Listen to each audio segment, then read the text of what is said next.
সুতরাং যে চাকরি প্রার্থী বলেছেন আমি নিশ্চিত সে টাকা দিয়ে চাকরি পেয়েছে। আমি ওনার গায়ে চোর লিখবো না, আমি ওনার টাকে লিখে দেবো গব্বর। আমি বিকাশ বাবুকে খুব সম্মানের সঙ্গে জানাচ্ছি, উনি যেমন বলেছেন যে আমি টাকা দিয়ে চাকরি পেয়েছি, আমি ওনাকে 7 দিন সময় দিলাম, উনি প্রমাণ করে দিক যে প্রবীর চক্রবর্তী টাকা দিয়ে চাকরি পেয়েছে।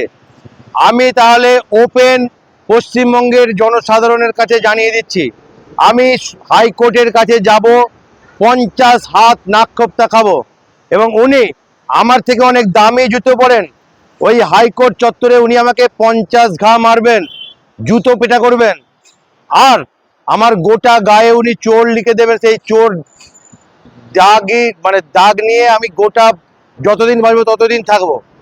যদি না উনি প্রমাণ করতে পারেন 7 দিনের মধ্যে, ঠিক উল্টোটা ওনাকে করতে হবে, ওনাকে নাক্ষর দিতে হবে।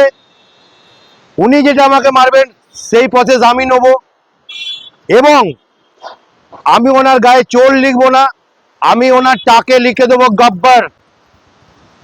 উনি এটা যদি অ্যাকসেপ্ট করেন, আমি পুরো ভাবে তৈরি আছি। প্রবীর চক্রবর্তী হারনেওয়ালা ছেলে নাই, ও যদি গব্বর হয় আমি হব জয়, কিংবা জয় হব না, আমি বেরোই হব, জয়ের মতো মৃত্যুবরণ করব না। আমি এই পশ্চিমবঙ্গবাসীর কাছে এদের এই অনাচার দুর্নীতির বিরুদ্ধে লড়াই করছি, লড়াই করব যতদিন বাঁচবো। ভগবান যেদিন তুলে নেবেন সেদিন পরের কথা।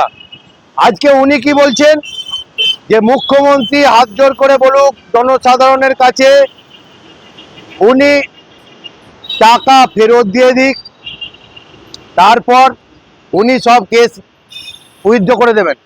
আমি ওপেন চ্যালেঞ্জ করছি বিকাশ বাবুর কাছে, আপনি এই চাকরি হারানোর জন্য দায়ী, কারণ 26,000 ছেলেরা কিন্তু সকলে দোষী ছিল না, মাত্র 1212 ছিল টেন্টেড।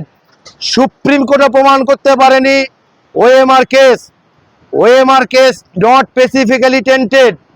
আর যদি এটাই হয়ে থাকে 1212 বাকিগুলো হচ্ছে টেন্টেড, তাহলে আপনি দায়িত্ব নিয়ে জনসাধারণের কাছে হাত জোর করে বলুন, আমি সুপ্রিম কোর্টে সওয়াল করেছিলাম এই 19,000 ছেলেদের চাকরি খাওয়ার জন্য আমি ভুল করেছি, আমি আবার সুপ্রিম কোর্টের কাছে যাব, এদের পরীক্ষা যা হয়েছে হোক, ওরা সকলে চাকরিতে বহাল থাকুক।